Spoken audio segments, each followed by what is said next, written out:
আচ্ছা, নমস্কার। মিক্সড মিডিয়ায় তোমাদের প্রত্যেককে স্বাগত। আচ্ছা, তোমাদের এএনএম জিএনএম 2025 বা জেনপাস ইউজি তোমাদের প্রত্যেকেরই তোমাদের ওএমআর রেসপন্স যেটাকে বলে সেটা কিন্তু তোমাদের অলরেডি তোমরা দেখে নিয়েছো, এবং তোমাদের যে ওএমআর শিটটা তার ইমেজ কপি সেটাও দেখে নিয়েছো, এবং তার সাথে যে রেসপন্স কোনটা করেছে, রিড কোনটা করেছে, অপশানগুলো সেটাও তোমরা কিন্তু দেখেছো। এবার এটা দেখে তোমরা কত নম্বর পাচ্ছ সেটা কিন্তু এখন কনফার্ম মোটামুটি হয়ে যাচ্ছ। এবার শুধু একটা যে বিষয় আছে সেটা হচ্ছে চ্যালেঞ্জ। যদি তোমরা কেউ করতে চাও, অর্থাৎ ওএমআরে দেখা হলো এই অপশানটা তোমাদের তুমি দিয়েছিলে বা সেটা কোনো কারণে মেশিন রিড করেনি, তো সেক্ষেত্রে তোমরা আগামীকাল পর্যন্ত তোমাদের সেই সুযোগটা থাকছে। ঠিক আছে?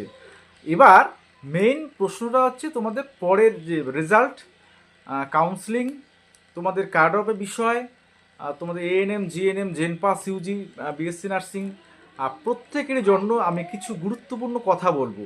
তোমরা এইগুলো বিষয়ে আর আমি বলছি না। দেখো, প্রথম কথা, তোমরা ফার্স্ট টাইম যারা আছো অবশ্যই তো সাবস্ক্রাইব করবে, এবং ভিডিওটা আমি চাই শেয়ার করে দেবে, এবং অবশ্যই পরবর্তীতে কাউন্সিলিংয়ের পদ্ধতিগুলো ভালো মতো জানা বা তোমাদের চয়েস ফিলিং বিষয়ে সে বিষয়গুলো জানার জন্য অবশ্যই তোমরা কিন্তু চ্যানেলটাকে সাবস্ক্রাইব করবে এবং বেল নোটিফিকেশান ক্লিক করে রাখবে। আচ্ছা, প্রথমে একটা কথা বলি যে আমি তোমাদের কিন্তু প্রায় সপ্তাহখানেক আগেই একটা ভিডিও দিয়েছিলাম যে তোমাদের রেজাল্ট আমি যেমন জেনপাস ইউজিদের ক্ষেত্রে বলেছিলাম যে ফার্স্ট উইকের মধ্যেই দেবে, এবং নার্সিং রেজাল্ট মোট কথা তোমাদের এই 10 ওয়েমার রেসপন্স হয়ে গেল, মানে তোমাদের রেজাল্ট রেডি। তোমরা জাস্ট তোমরা যদি কেউ চ্যালেঞ্জ করো আগামীকাল পর্যন্ত করবে, ঠিক আছে? পরশু দিনেও তোমাদের রেজাল্ট পাবলিশ হতে পারে, সম্ভবত জেনপাস ইউজি পরশু দিনও পাবলিশ হতে পারে রেজাল্ট। ঠিক আছে? অর্থাৎ 10 তারিখের মধ্যে তোমাদের ধরে নাও রেজাল্ট তোমরা পেয়ে গেলে, অর্থাৎ জেনপাস ইউজি এএনএম জিএনএম তোমাদের 12 তারিখেও আর যেতে হচ্ছে না, এরকমই একটা পরিস্থিতি তৈরি হয়ে গেছে। কারণ ওএমআর যেহেতু রিড হয়ে গেছে, তার মানে তোমাদের রেজাল্ট কিন্তু রেডি, জাস্ট তোমাদের আপলোড করার বাকি। তাহলে আমি ওই বিষয়টা বলছিলাম, কারণ এই বিষয়গুলো অনেকে কপি করে, একজন 15 তারিখ বললো তো ওই বাকি সবাই ইউটিউবার 15 তারিখ করে চিল্লাহালা করছে। তো যাই হোক, সেই বিষয়গুলো যাচ্ছি না, যে যার মতো করে করবিস ভালো কথা, অবশ্যই সবার তোমাদের উপকারে যদি হয় তাহলে সেটা অবশ্যই ভালো। আচ্ছা, যাই হোক, সে কপি করো তখন ভালো।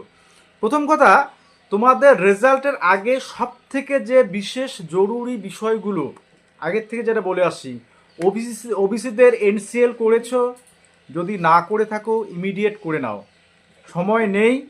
তোমাদের ডোমিসাইল সার্টিফিকেট যদি না করে থাকো ইমিডিয়েট করে নাও, ঠিক আছে? তারপরে তোমাদের মেডিকেল ফিটনেস, সেটা তোমরা রেজাল্টের পরের দিন থেকে শুরু করো, কারণ তারপরেই তোমাদের কিন্তু হাতে সময় থাকবে না। তোমাদের জেনপাস ইউজির যে রেজিস্ট্রেশন পদ্ধতিটা, অর্থাৎ কাউন্সিলিংয়ে পার্টিসিপেট করতে গেলে যে রেজিস্ট্রেশন পদ্ধতি, তার জন্য তোমাদের হাইলি 3 দিন পাবে। 3 দিন, আমি বলে রাখছি, 3 দিন পেতে পারো।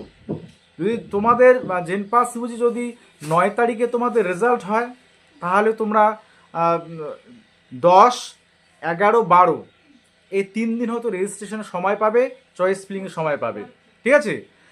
নার্সিংয়ের এএনএম জিএনএম 2025 তোমাদেরও মোটামুটি ওই 3 দিনে ধরে রাখো, কারণ সময় একদমই কম। তাহলে এই কাজগুলো তোমরা আগে করে ফেলো। হ্যাঁ, অনেকে ভাবছে রেজাল্ট দেবে তারপরে করব, কিন্তু না, আগের ইয়ারের বা লাস্ট ইয়ারগুলোতে প্রিভিয়াস ইয়ারগুলোতে যেরকম হয়, এটা এবার সম্পূর্ণ আলাদা বিষয়, একদম টোটালি আলাদা, সময় একদম নেই তোমাদের। আমি বলেছিলাম ওই জন্য ওই ভিডিওটাতে আগেই বলেছিলাম যে দ্রুত একদম রেজাল্ট পাবলিশ হচ্ছে তোমাদের।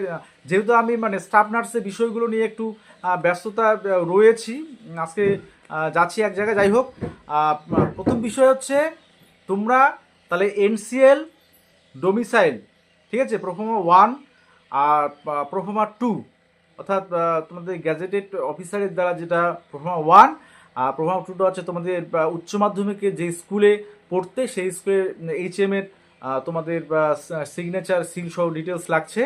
এগুলো তোমরা রেডি করে ফেলো, ঠিক আছে। আর তোমাদের মেডিকেল ফিটনেসটা তোমরা রেজাল্টের যেদিন যার রেজাল্ট দেবে সেদিনেই তোমরা হচ্ছে সেদিন থেকেই শুরু করবে, ঠিক আছে। কারণ রেজাল্টের পরের দিন থেকেই তোমাদের রেজিস্ট্রেশন পদ্ধতি শুরু হবে এবং 15 তারিখের আগে তোমাদের কাউন্সিলিংয়ের যে বিষয়গুলো, যেমন জেনপাসে 15 তারিখ থেকে কাউন্সিলিং শুরু হয়ে যাবে সম্ভবত, আমি যেটা বলছি না একদম কনফার্মলি বলবো না, সম্ভবত 15 তারিখ থেকে তোমাদের কাউন্সিলিং শুরু হয়ে যাচ্ছে। ফার্স্ট কাউন্সিলিংয়ের রেজাল্ট তোমাদের 15-16 তারিখে দিয়ে দিবে, ঠিক আছে।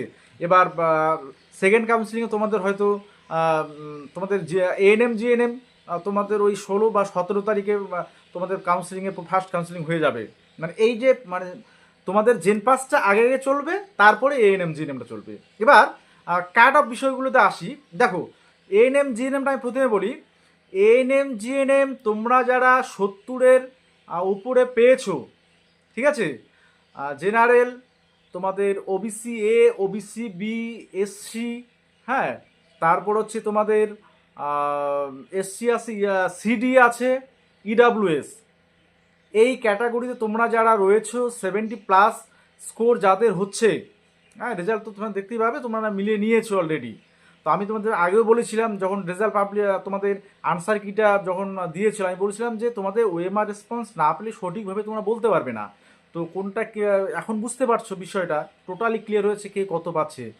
আমাকে যখন অনেকে ফোন করছিল যে স্যার আমার একজন বললো যে 76 সম্ভবত 25, তাহলে ও একদম ডিটেলসটা বলেছে, একদম হিসাব করে নিয়েছে, ডিডাকশান করে বা কোথায় ক্যাটাগরি 2-তে কত হলো, একটা আনসার দিল না দুটো আনসার দিল, দুটো আনসার যদি ঠিক থাকে ফুল মার্কস, আর একটা দিলে তোমাদের হয়ে যাচ্ছে, এরকম যে ফ্যাকশানে যে নাম্বারগুলো থাকে সেজন্য সেটা বললো।